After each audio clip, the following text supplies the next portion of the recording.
Yeah, the worst feeling in the world is to know that it's time to get up for work. Your work is stressful, and you'd rather be at home taking care of your children. And that's how I feel today. Like, I was all good until I started getting texts from work, and it just doesn't feel right. Everything's chaotic. Nobody has any type of order. And to know I have to walk into that today is one of those things where I don't really want to go. I started to call off. I started to do a no call, no show. I wasn't even gonna bother to call in because I'm just tired. I am tired of it all. I've done this job for off and on for 13 years. I've worked in this line of work, and it is chaotic, it's stressful. I never have told you guys what I do. To some, they consider it mental health technician work, direct care, direct support. It has a host of other names. And I'm just tired. I am truly tired. I went and I worked at CVS Pharmacy for 6 months, I think I did, as a manager. I loved meeting the people, but when you learn how certain people are not cordial and they don't have great customer service and you have to work with them and they are rude and they are racist and they are a host of other things, you it could easily dim your spirit. And I'm at a phase in life where I have to protect my energy. And I had to leave that job because it was draining me. Now, I'll tell you guys, I used to be a manager here. So, in the mental health field, I was a manager. And that's stressful. I'm going to tell y'all about people. Anytime you work with people, it's going to be a lot of stress because everybody's fighting a battle that you know nothing of. But we all can fight our battles. It doesn't mean that you have to take them out on the world. The world didn't do it. Maybe a specific person, place, thing, or incident has caused you to feel away. But I guarantee that the people that you take it out on are not the people who have done it to you.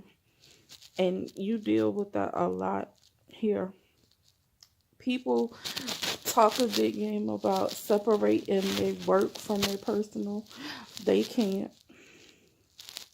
They can't. They take things personally. I remember when I was a manager for the company I worked for previously, and my staff literally sought out to kind of dim my light and invade my energy by doing things that they knew would get me in trouble, things that they knew I would have to answer for and did not have an answer.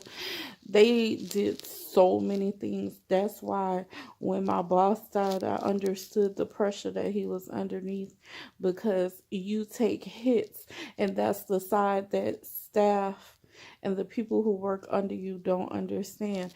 You take hits. The leader is responsible for the team. So you take the hit when your staff falls short. You have to pick up the slack when your staff just have a day where they just come into work and just feel like, I don't give a damn, I'm not doing nothing, or I'm a half-ass my job. And then it's up to you to go behind that person and fix it. Case in point, I had a site visit and the location needed to be cleaned, and my staff, they cleaned, but they half-ass cleaned. I get a text first thing that Monday morning that said I needed to go and scrub baseboards. Now, y'all, I'm a manager at this time, like, and I'm having to get in the trenches because my staff did not perform as they were expected. And so I took the heat, y'all. And so that's one of the reasons why I decided that I was going to get out of management, because I wasn't going to take any hits for other people and people who just genuinely did not like the fact that I came in and I tried to change things. Plus, I wanted to do things the way that they were supposed to be done. But no, they were so set in their ways and they were used to things being their way that they didn't adapt to the way that I was doing it. So when you meet someone who's persistent, the natural thing is for some people to become resistant. And that's what they did. They became resistant. And I was like, y'all, I don't care. I was like, because I'll clean the whole house. I won't have no staff and have to work all 3 shifts by myself. But it's better than having to answer for y'all. At least I know exactly what's being done and what's not being done. Because when I had people working underneath me, and that's another thing, like my phone, I contemplated changing my number. I contemplated getting a second line, which is how I ended up, y'all, with I think I had as many as 3 phones at one time. But I had to get a separate phone because the job was monopolizing my phone, like calling my phone all times of the night. I had no personal life. I barely saw my kids. It was awful, like awful, awful. And yeah, the pay was good, but it wasn't worth my energy being drained and the life being sucked out of me. I ended up having surgery. I was hospitalized a few times with different things. And that's another thing, working in the line of work that I work in, I get exposed to everything. Healthcare. Any type of healthcare, you get exposed to all kinds of illnesses and stuff. And so I have been hospitalized with, I already suffer with asthma, and I have real bad sinus issues. Like ever since I was a kid, I had real bad ear, nose, and throat issues. Y'all, these folks so contagious. I caught bronchitis, I think 3 times in a row. I got no break. I was constantly getting it. And then I got hospitalized with an upper respiratory infection, coupled with a sinus infection, coupled with bilateral ear infections, which meant I had ear infections in both ears. Picked up all that crap from work. There was a time when I got stuck at work. I was stuck at work for 56 hours. Then on the weekends, everybody want to call off. So if I didn't have enough people to go work, I would have to go work. So I had to leave my kids and leave whatever we were doing and go. One time I was at my mother's house. One of the rare times I was actually in my mother's presence. We were having a really good time and somebody called off, and it was so last minute, like 30 minutes till I had to leave my kids and go. So like this, and the job is thankless. When you do a good job, you never hear good job. When you do a piss poor job, according to the people who are around you, you hear that all the time. I got accused of stealing money, and I was just like, guys, this is not a job that you get a whole bunch of money to want to steal anything. These folks that we work with have nothing. So like, it's no reason to steal from them. If anything, I'm always coming out of pocket to buy things for them. And so what actually ended up happening was they did an investigation, which I was fine with, and they found out that no, I didn't take anything. So I was like, y'all seriously sitting here lying? And it's nothing for them to call in and report you and lie on you because you got them fired. Oh, don't get them fired. or well, not get them fired, but if you have to fire them, oh, please believe they're going to call corporate HR, they'll call the Department of Mental Health, they'll call the health department, they will call the Department of Adult Services, they will call any and everybody who will give them a platform to listen. And they'll do whatever they can to make your life uncomfortable. And so you have vindictive people. So in my time of being at work, because one thing about me, I tell you guys the absolute truth. I tell anyone around me the truth. And that's all I'm like, don't accuse me of stealing a damn thing. I said, because you don't have any proof. Because of the fact that I go above and beyond. Because half the stuff that my folks have did not come from this job. It is not money that you all have spent. It's money that I came out of my personal pockets and spent to give to these folks. Ask my clients if y'all could, if y'all ever met them. The house that I work in now as a tech is pretty much, they spend my money like they my children. That's why I say I wish I could show you guys them, because when I come in, they call me mama. They also do what I tell them to do. And they also are always asking, can I have $1? Can we have this? Can we have that? They eat well. They don't just eat what's in the house. And I don't ask anybody for compensation. Like, I'm doing stuff from the bottom of my heart, because I told you guys previously, like, I'm here to help, not to harm anyone. And so when a mug will tell you about you and you know who you are, you don't sit and take that lightly. You don't take that lightly. And so there you have it, guys. I'm just fed up. And my friend, my real close friend who actually works with me, my best friend has worked in this field. I'm trying to think who else. I'm gonna bring them on so you guys could hear some of our stories, because I feel like our stories get hidden and no one wants to ever hear about the people who take care of people. It's the same way with nurses. Your job is thankless. You get spit on, you get bled on, you get peed on, you get boo-booed on, you get all of the nasty. Like, you get the good, the bad, and the ugly. But the thing that is most rewarding about the work that you do is that you are helping somebody. You have the ability to affect someone's life positively. You have a opportunity to give back. And so, yeah, like, today is the day where I've given back for 13 years. I'm tired now. Now I'm at the point where I want to do something else. And of course, that's in the works, and I do other stuff anyway. But, like, I just wish I could just say, today is my last day. I won't be coming back. I have secured the bag elsewhere. And thank you for a good run. I love you all that I work with, who lives I've affected positively. And to the rest of you all, F you. F you.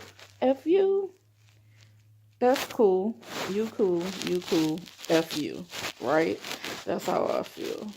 I'm serious. Oh my gosh. They're texting me right now, y'all. Like, I'm at the dang on house. I'm not even on the clock yet. I'm not on the clock. Like, let me breathe. I already don't want to come to work. And you texting me before it's time for me to get there is not making me want to come anymore. If anything, it's about to make me want to call off. I feel like if I get one more text before I'm supposed to leave for work, I probably won't go in, because they get on my nerves. Then my money, y'all, let me tell you, you could play with a lot of stuff, but when you play with my money, That's like spitting in my face. And since my boss died, I don't think my money is going to be right, because I done received 2 phone calls about my money, and that's sure enough a way for me to not have a backup plan and still tell you goodbye. Goodbye, because I'm employable. I can go somewhere and work. And when they ask, I'll go file unemployment and tell them, when they ask, oh, they messed up my money. Like, and they're going to tell me I have to wait 2 weeks. Oh, I didn't work 2 weeks just to have to wait another 2 weeks to get paid for the work that I did the previous 2 weeks. No, that's not how that worked. There was a girl who, y'all, I'm sorry about this. It was a girl who she works near where I work at. Anyway, her check was short $800. Baby, if my check short $800, I'm not coming to work. I'll be on YouTube all day. I ain't coming to work. Because, nope. You play with my money, you might as well spit in my face. I ain't lying. And they good for that. They will mess up your check in a heartbeat, especially when it's a change or a shift in management. Don't play with my money. I don't have time for that. And then the thing about the ones who fill in for the managers, they don't care. They just go in there and slap that payroll in, and they don't pay attention to nothing. Y'all, let me tell you, if my check wrong, I'ma turn up. That's what the kids say. Turn up. When I say I'ma turn up, turn up. Like, and it's not the point. It's just because it's mine and I work for it. Don't play with my money. So if y'all get a video and y'all hear me ranting and raving about all this, that's what it is, baby. They done messed up my check. They done messed up my check, and now it's time for me to go on and tell them, until y'all get my check right, y'all might as well fill my spot, because I'm not going to be there.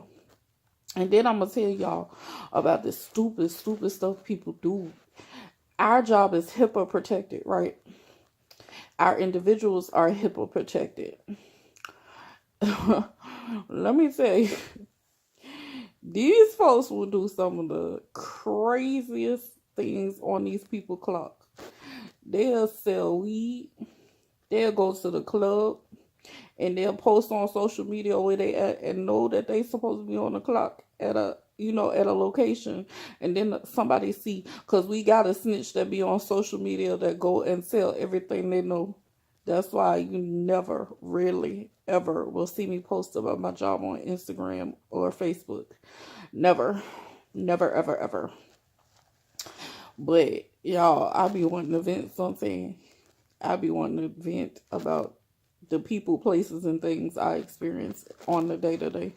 But y'all, they'll do some of the craziest stuff. How you in the club, turned up, know you supposed to be at work, and then they go do payroll and they check your time. Your time say you was on the clock, but they done seen you on Facebook. Quickest way to get fired.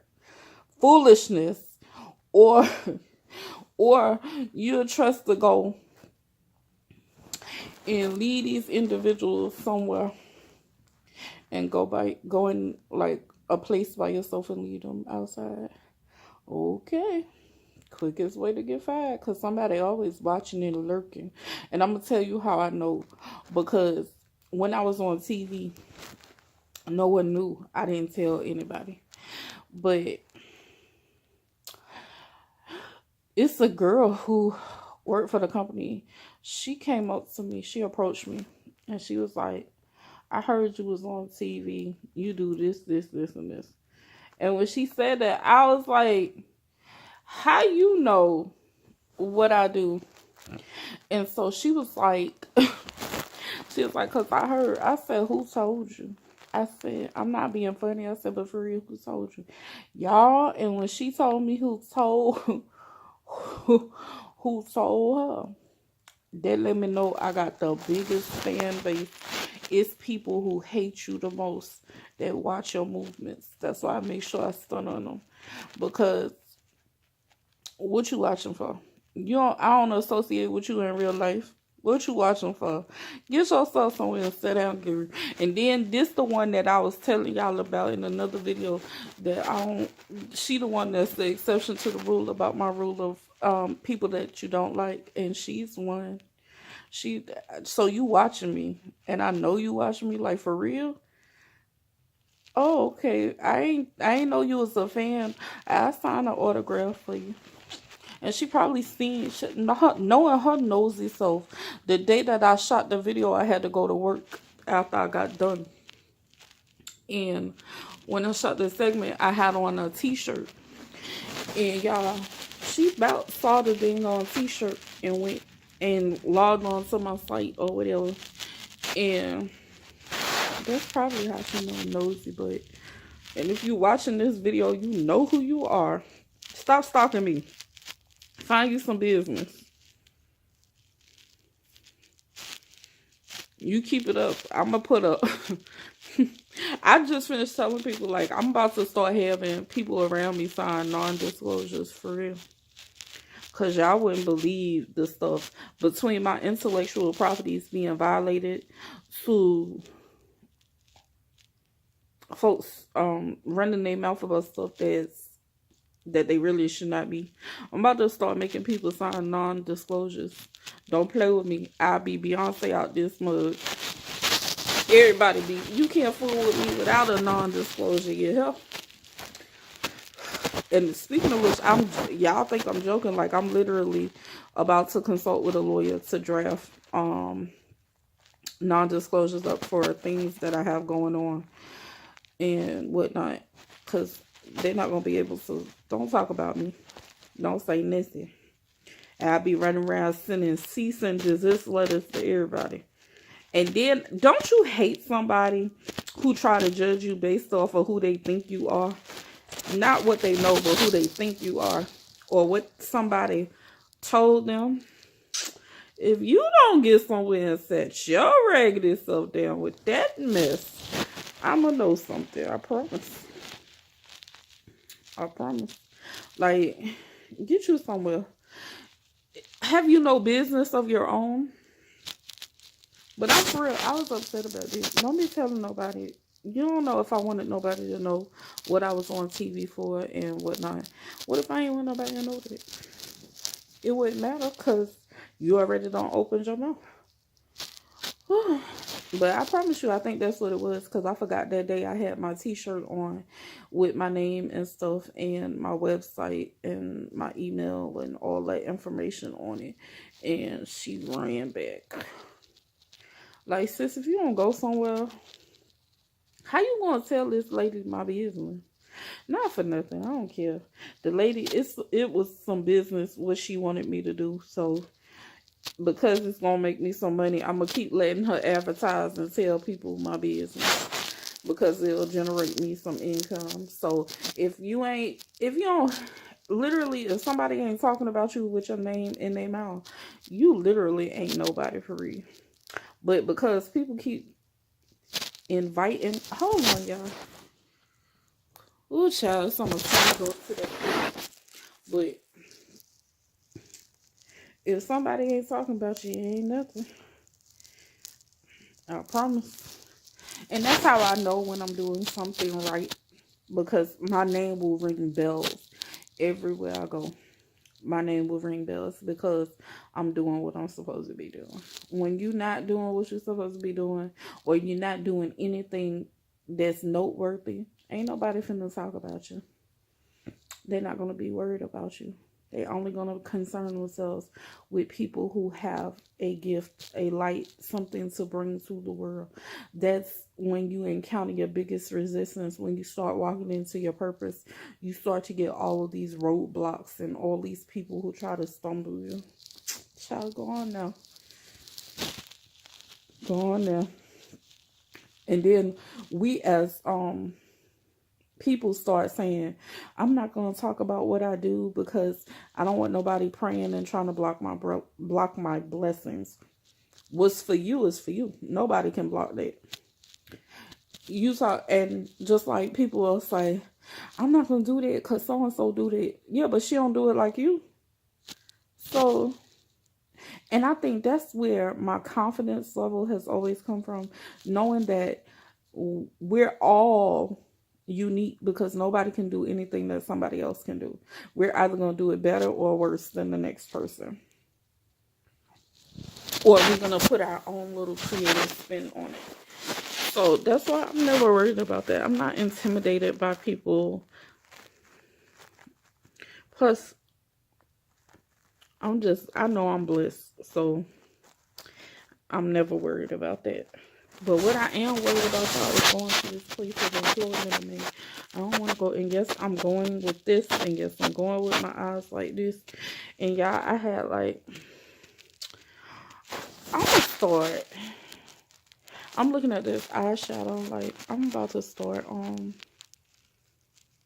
I need to go get a palette. But I want to support a black business. So I love, y'all, I love Super Scent. And so I'll probably go buy her crayon. Y'all, I'll probably go buy the crayon case, box of crayons palette, and the matte book, and the composition notebook, and y'all, I got a list of stuff I want to buy from the crayon case, and so I'll probably put an order in, and then when I do it, I'll do a haul video and show you guys what I get. And her highlighters are popping. I'm thinking about her highlighters. And the reason why I'm randomly talking about this is because with this eyeshadow, for whatever reason, I have a total of 1, 2, either 3. I think there's 3 different colors on my eyes. But when they meshed and it looks horrible. It looks like one color and it's not. It's actually 3. And it's probably because of a number of things. The pigment in the palette that I used, it was a economical, frugal, cheap palette. So that's probably why. Next, I didn't do a I didn't use my NYX base, the white, which is like pure, like milk white, as a base, and then put the color on and let it pop like that. It's a couple of things. I didn't put any primer on either, so I just threw something together real quick. Plus, the colors do blend with my Black Panther shirt, so that's why I did it, and so I'm cool with it. But I know that the pigments in certain makeup is actually, they're not bold and vibrant and stuff like that, so you're not gonna get a loud pop of color like you want. Yeah, I like my little, these are not space, well, yeah, they could be space balls. I'm gonna call them my puffs because I didn't wrap them, so they're not really space balls. But yeah, y'all, I'm contemplating whether or not I want to go to this job. And then the worst part about this job is like, when you want to say something or you want to blow on somebody, like blow on them,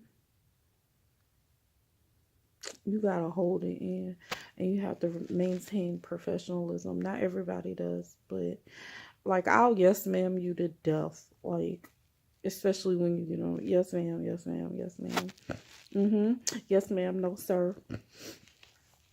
I'll do that to the death of me. I don't be paying these folks a bit of attention and what they be talking about. Oh, nope, none whatsoever. And you know what else didn't make this eye pop? I didn't put any eyeliner on.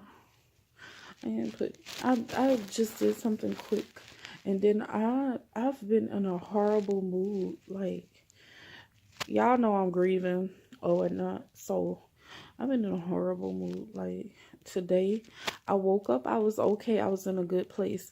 But I went to go do some uploading, some recording, some editing and stuff. And like none of my devices were doing what I needed them to do. Like I was super pissy about that. Normally I could get in, breeze through, you know, a session where I need to edit. I mean, I could literally just go in and do what I need to do and get the heck on. But today, everything want to not import. It doesn't want to export. Like, my iPhone acting up, iPad acting up, you know, y'all. Even my laptop was out of sorts. Like, it was a technological,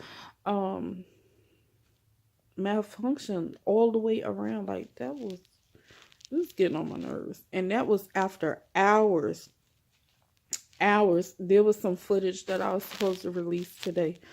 I can't release it, so now I'm off schedule, which means that I have to release late, or either release later on tonight at a time that's not really a prime time to release the video, or hold it to another day. And I don't want to do all that.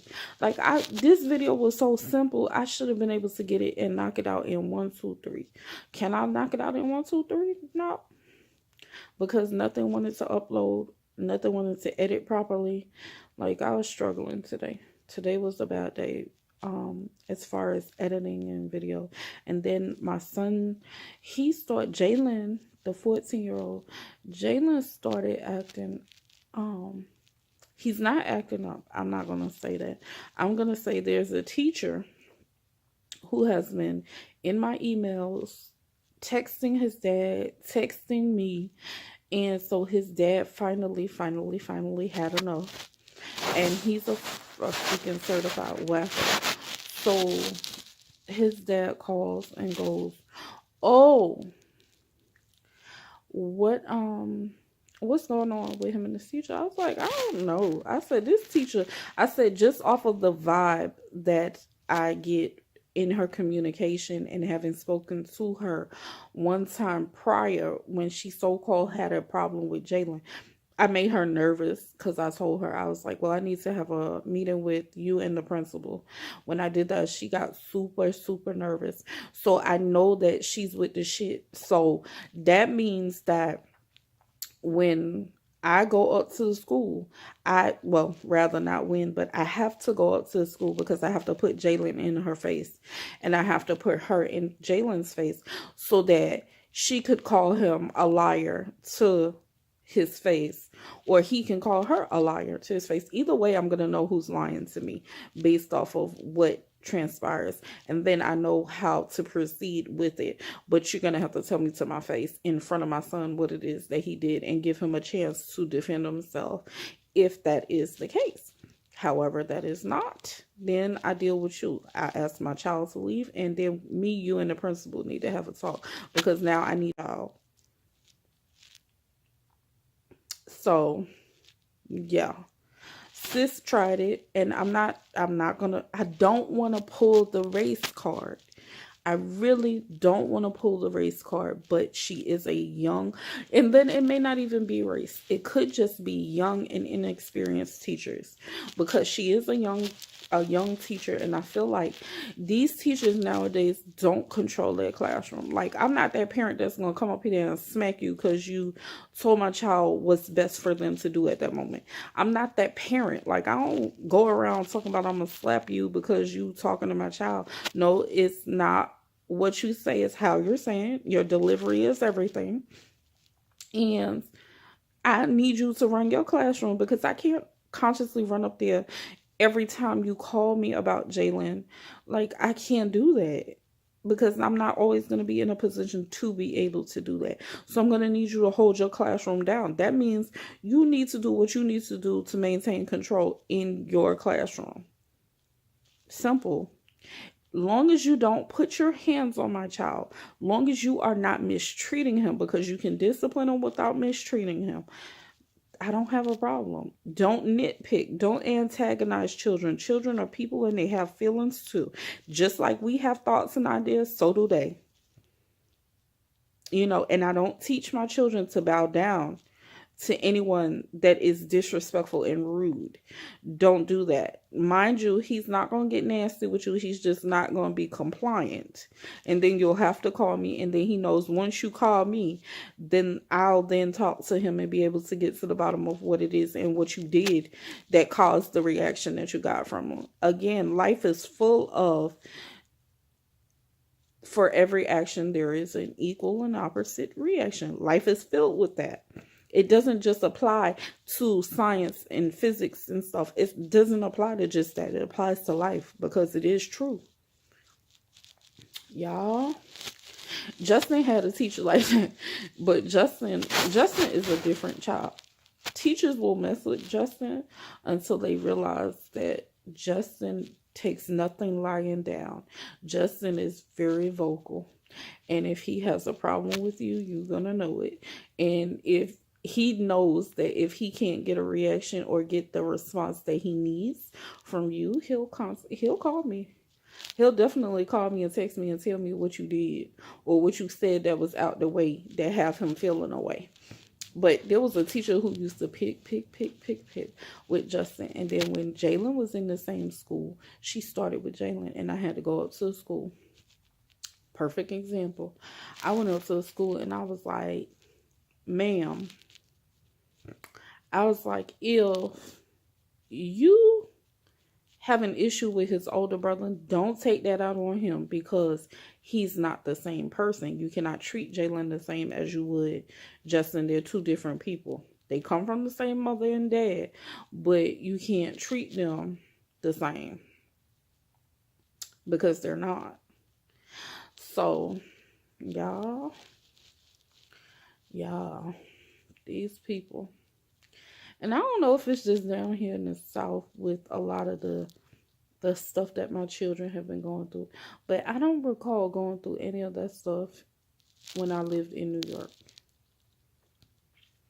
You know, because I went to school there and graduated up there. So I don't ever recall having problems like that. And like there was this one teacher that everybody used to say was mean. He always was mean according to folks, and they used to be like, he don't like. I was like, well, I've never had a problem. I said, because until that man says to me or does something that makes me think that, okay, now he's being malicious in his intent, then I don't have a problem with him. He's just firm and he has expectations. Yeah, I get that. But to say that the man is, he didn't like me, I wasn't going to tell that lie. I wasn't going to go along to get along. And so, there you have it. I don't understand. And I just genuinely think it's these teachers in the South. See what I'm saying, y'all? Now my other phone going off. I'm tired. These phones keep...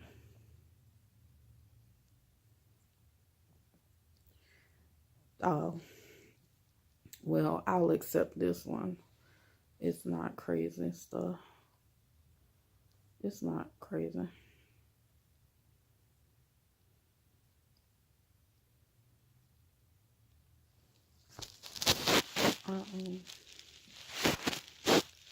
Yeah. So, guys, I'm gonna end this video now. I've ranted enough. Rant over. I guess I'll go to work now.